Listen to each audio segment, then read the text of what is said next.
Welcome, viewers.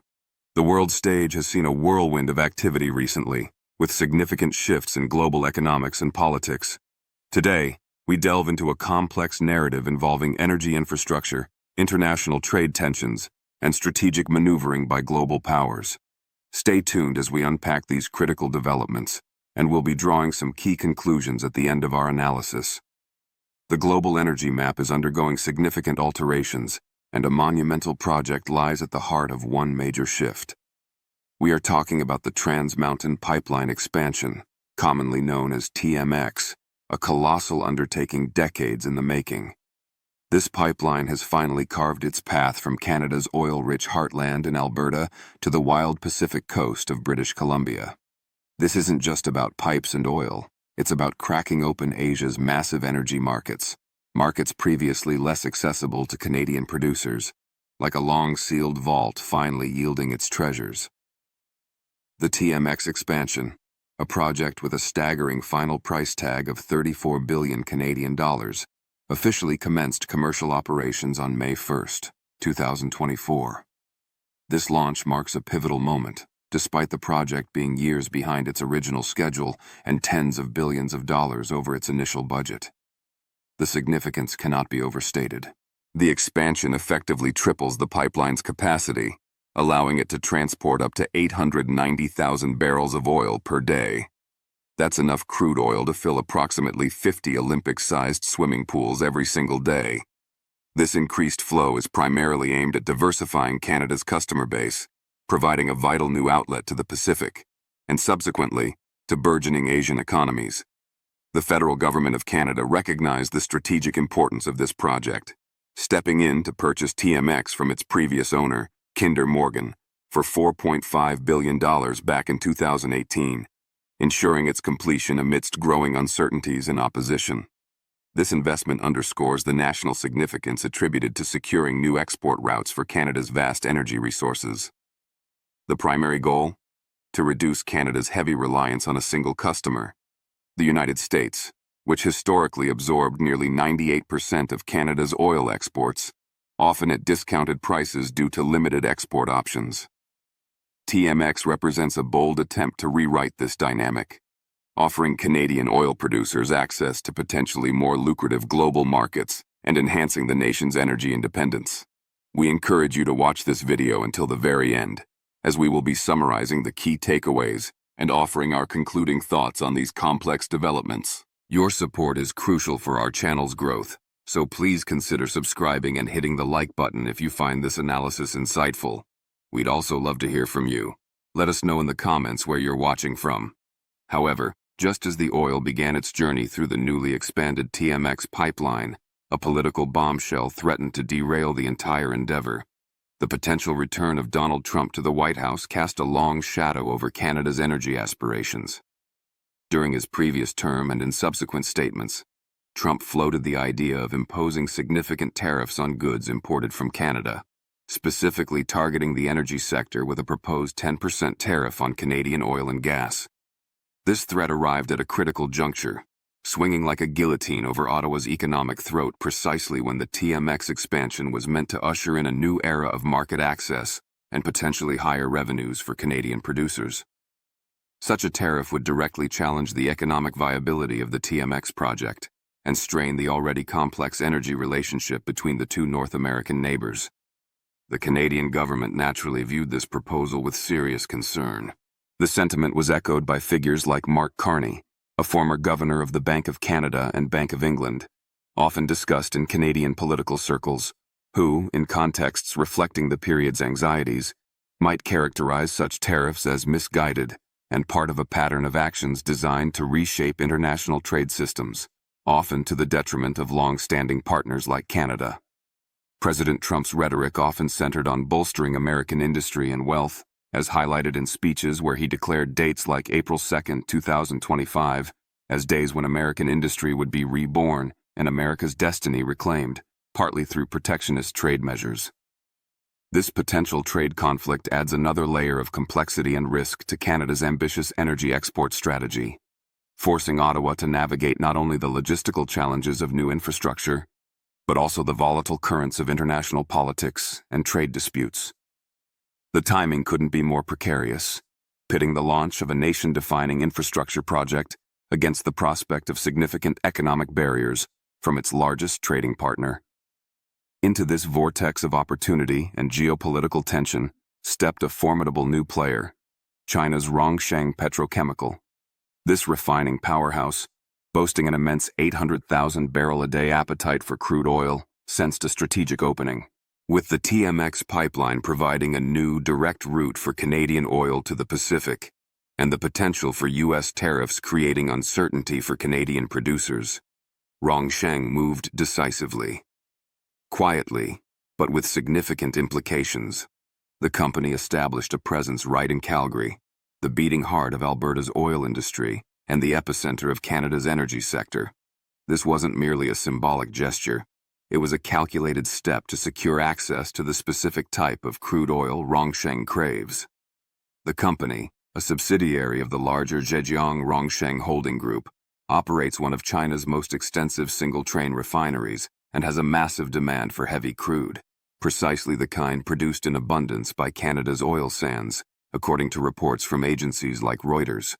Establishing a foothold in Calgary positioned Rongsheng perfectly to negotiate directly with major Canadian producers, bypassing traditional routes and dependencies.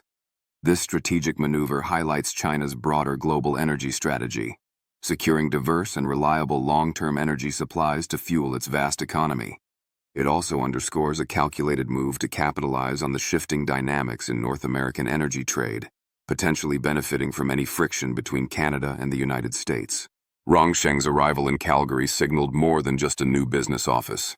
It represented the tangible arrival of a major global energy consumer looking to forge direct links with Canadian suppliers, fundamentally altering the landscape of Canada's energy export market. The establishment of Rongsheng Petrochemical's Calgary hub quickly translated into concrete action, solidifying China's growing interest in Canadian energy resources. The company struck a significant crude oil deal with Suncor Energy, one of Canada's largest and most established oil producers. This multi-year supply agreement locks in shipments starting in June 2025, directly utilizing the newly opened Pacific outlet provided by the Trans Mountain expansion. The deal stipulates that Rongsheng will receive 200,000 barrels of Canadian crude per month, shipped from the West Ridge Marine Terminal in Burnaby, British Columbia, directly to Rongsheng's refining facilities in Zhoushan, China. This contract is structured around free on board, or FOB, terms. This is a savvy strategy for Rongsheng, as it grants them control over the oil once it's loaded onto the tankers. This flexibility allows Rongsheng to potentially reroute shipments to other high-paying buyers in markets like Japan or India if global prices spike, enabling them to capitalize on arbitrage opportunities.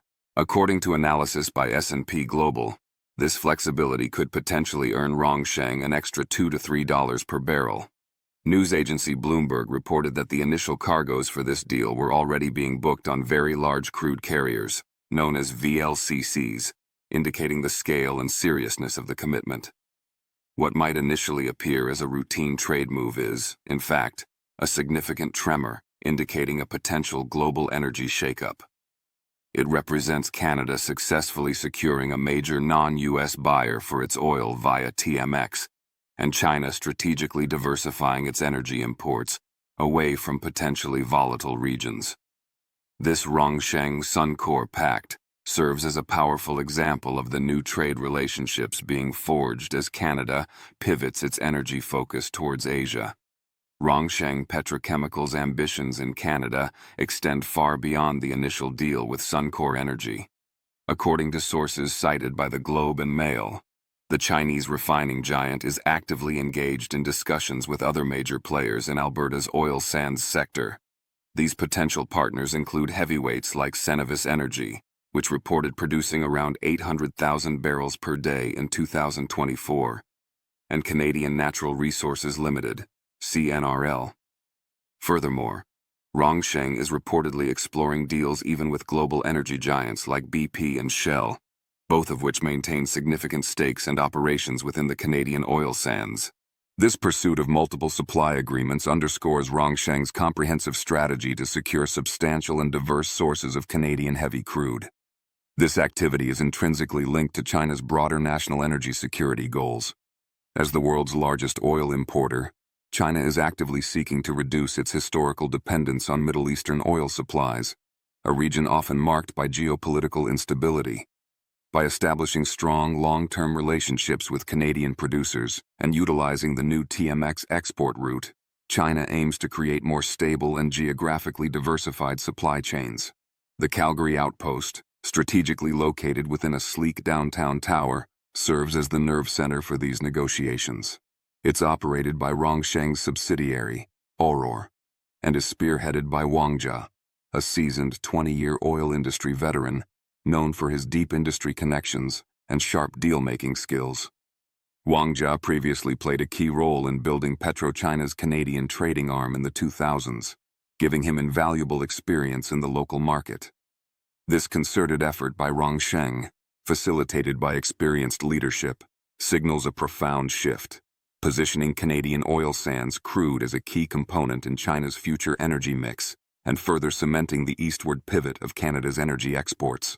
The journey of the Trans Mountain Expansion Pipeline to operational status was anything but smooth.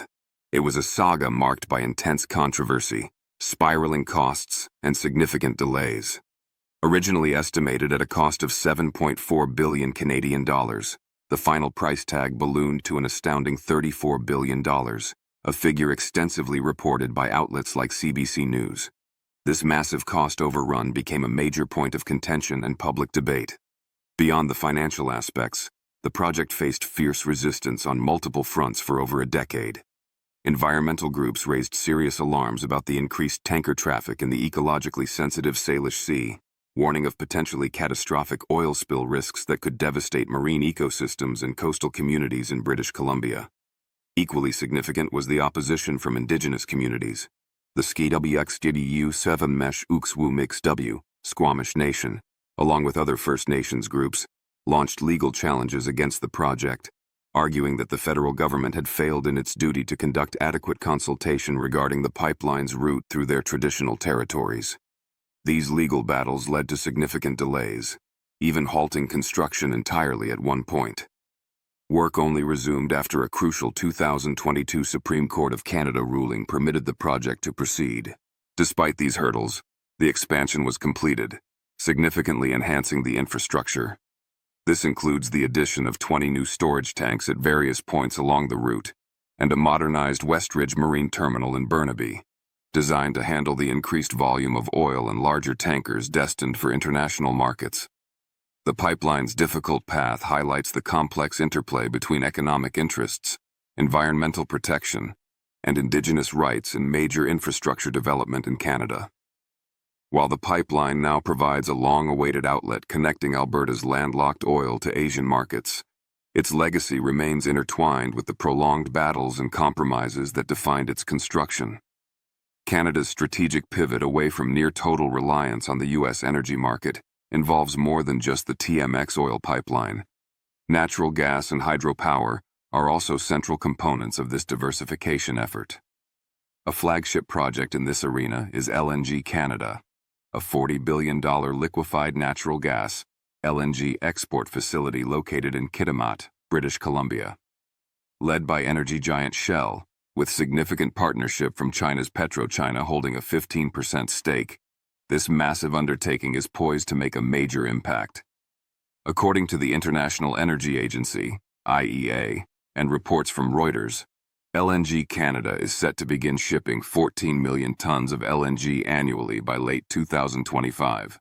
The primary destinations for this gas are expected to be Japan and China, nations with rapidly growing energy demands where natural gas consumption is rising by approximately 8% per year. This project represents a monumental step in connecting Canada's vast natural gas reserves to lucrative Asian markets. Simultaneously, Canada continues to leverage its significant hydropower resources.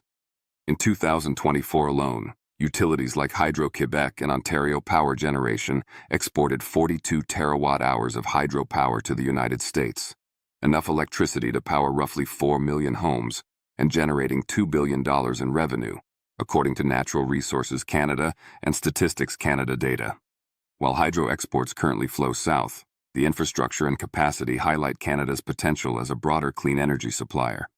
This multi-pronged approach, expanding oil export capacity via TMX, launching large-scale LNG exports with LNG Canada, and maintaining robust hydropower generation, reflects a conscious national strategy to reduce dependence on the U.S. market. This historical dependence is stark.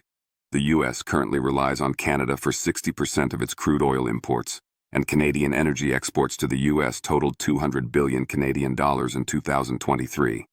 However, the threat of U.S. protectionism, like Trump's proposed 10% tariff, which the Canadian Association of Petroleum Producers, CAPP, estimated could slash producer profits by up to $10 billion annually, has added urgency to this diversification. Analysts at Goldman Sachs even predicted such tariffs could cause American gasoline prices to surge by 80 cents per gallon, highlighting the interconnectedness and potential volatility. Even amid diplomatic spats over issues like Huawei and canola trade, Canada and China seem to view energy trade as a pragmatic necessity, a lifeline untouched by sanctions because it's simply too vital for both sides, as noted by Bloomberg. The deals being struck, like Rongsheng's entry into Calgary, signal that this strategic energy shift is well underway. Conservative leader Pierre Poilievre continues to advocate for reviving the cancelled Energy East pipeline to supply eastern Canada and Europe, while Prime Minister Justin Trudeau explores potential Arctic LNG routes to reach markets like Germany, further indicating the national focus on expanding energy horizons beyond the United States. In conclusion, the narrative unfolding around Canada's energy sector is one of profound transformation and strategic realignment. The completion and operational launch of the $34 billion Trans Mountain Expansion Pipeline marks a watershed moment, finally providing a significant export route for Alberta's landlocked oil to the vast energy markets of Asia. This monumental project, achieved despite years of delays, massive cost overruns, and significant environmental and Indigenous opposition, fundamentally aims to reduce Canada's decades-long, overwhelming reliance on the United States as its primary energy customer. However, this pivotal development coincides with heightened geopolitical uncertainty, primarily fueled by the potential reimposition of tariffs on Canadian energy exports by the United States under a possible future Trump administration. This threat acts as a powerful catalyst, accelerating Canada's strategic pivot towards diversifying its customer base. China, through companies like Rongsheng Petrochemical, has moved swiftly to capitalize on this situation, establishing a presence in Calgary and securing long-term crude supply deals via the new TMX outlet, exemplified by the significant agreement with Suncor Energy. This eastward shift isn't limited to oil. The impending launch of the massive $40 billion LNG Canada project, set to ship substantial volumes of liquefied natural gas to Asia by late 2025, further solidifies this trend. Alongside continued robust hydropower exports, Canada is actively leveraging its diverse energy portfolio to reposition itself as a more independent and globally engaged energy player. While deep economic ties with the U.S. remain, the strategic calculus is clearly changing, driven by both the opportunity of new markets in Asia and the risks associated with potential U.S. protectionism. Canada is navigating a complex path, balancing economic imperatives, environmental responsibilities, Indigenous rights, and volatile international relations as it redraws its energy map for the 21st century. The long-term success of this strategic pivot remains to be seen, but the direction of travel is unmistakably towards a more globally diversified energy future for Canada.